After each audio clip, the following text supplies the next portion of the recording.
Welcome to the Finance Trigger. Today, we will talk about value investing and the main factors you need to consider to do a fair value analysis. After this video, you will have the foundations and the essential concepts that surround this investing discipline.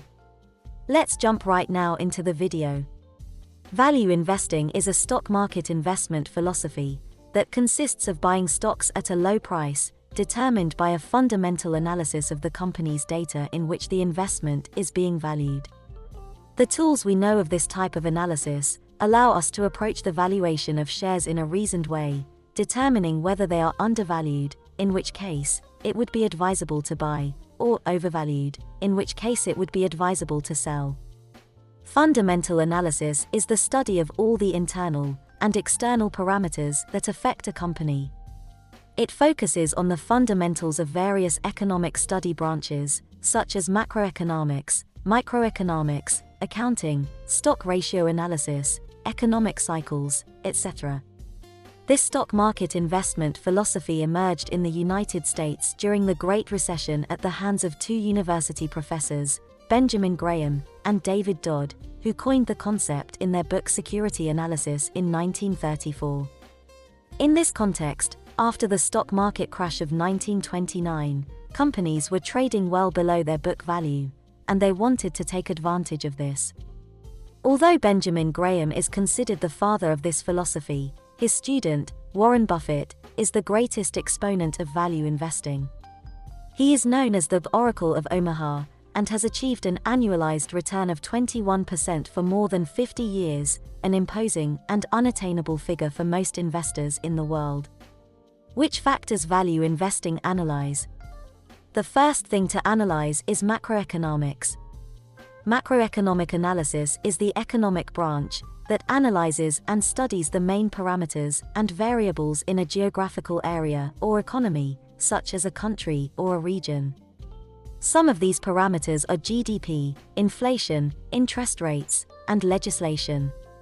GDP is the economic indicator that reflects the total production of goods and services associated with a country during a certain period of time. Inflation is the percentage increase or decrease in prices in an economy.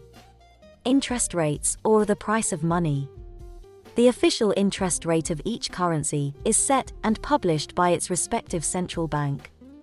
It is also essential to know the legislation that applies to the company and to know if the government is trustworthy. After performing the macroanalysis, we can research the industry. We can approach the sector analysis in two ways. The first one through a qualitative and strategic analysis of the sector, to see the situation and the positioning of the competitors in the industry, using tools such as Porter's 5 forces, and through a quantitative analysis where we will be able to analyze and establish some general ratios, such as price-to-earnings ratio, dividend yield, percentage of profits distributed in dividends, return on equity, and much more. Finally, we take a look at the corporate analysis. In order to analyze the companies, it will be necessary to study their balance sheet and profit and loss account. In this way, we will be able to examine the company's historical evolution, and we will be able to compare it with its competitors. To value a company, we can mainly use two methods. The first one is discounted cash flow.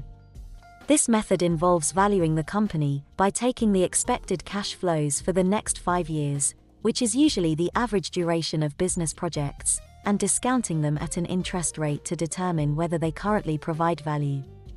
The second one is valuation by multiples. Multiples are the stock market ratios already mentioned above. What type of companies does a value investor likes? The companies in which we seek to invest have these characteristics.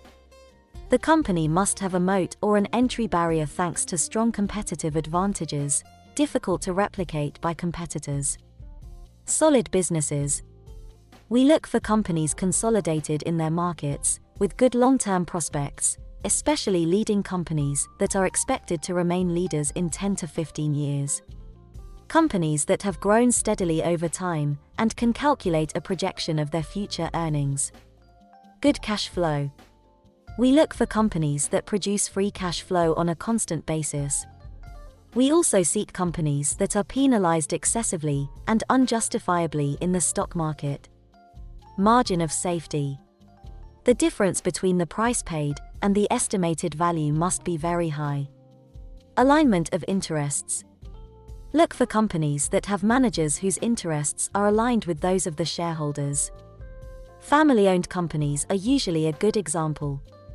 This information exposed is a starting point on an intelligent investor's long journey that desires to succeed on the stock market for the long term. If you like the content, subscribe to our channel, click like and smash the bell button to receive more notification of future videos.